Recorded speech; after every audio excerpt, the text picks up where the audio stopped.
Hi అండి. నమస్తే. నేను మీ Lakshmi. Welcome back to our channel.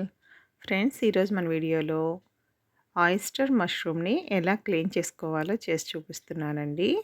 ఈ మష్రూమ్స్ చాలా హెల్తీ. ఇవి చూడండి, నేను వీడియోలో చూపిస్తున్నాను కదా! ఇలా బాక్స్‌లలో దొరుకుతాయండి. నేను ఒక బాక్స్ తీసుకొచ్చాను. ఇప్పుడు వీటిని ఎలా తీసి క్లీన్ చేసుకోవాలో చూపిస్తాను చూడండి. ఈ ఆయిస్టర్ మష్రూమ్స్ క్లీన్ చేయడం చాలా ఈజీ అండి. చాలా సింపుల్‌గా కూడా అయిపోతుంది. మనకి చూసారు కదా! ఇవన్నీ ఒక గుత్తులాగా దొరుకుతాయండి. ఒక్కొక్కటి అట్లా గుత్తులాగా ఉంటుంది.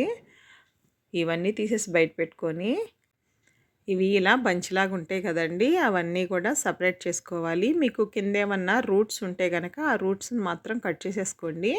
చూసారు కదా! మష్రూమ్‌కి మనకి బ్యాక్ సైడు మనకి నార్మల్ మష్రూమ్స్ విచ్చిపోతే బ్యాక్ సైడు గీతలు గీతలుగా అట్లా ఉంటుంది కదండీ! అట్లాగే ఉంటుంది. ఇది కూడా మొత్తం విచ్చిపోయినట్లుగా ఉంటుందన్నమాట. అది రావడమే అట్లా వస్తుంది.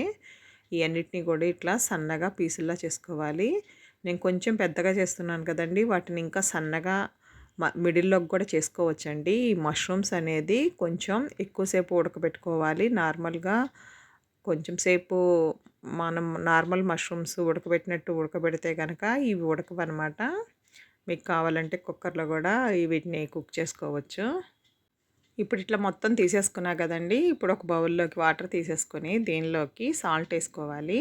సాల్ట్ ఏసుకొని ఆ వాటర్‌ని కొంచెం కలుపుకొని దాంట్లోకి మనం పీసెస్ చేసుకున్నాం కదా! ఆయిస్టర్ మష్రూమ్స్ మొత్తం ఏసేసుకోవాలండి. ఏసుకొని ఒక 2-3 మినిట్స్ అలాగే ఒక్కసారి అలా కలిపేసి మూతేసి పెట్టేయాలి.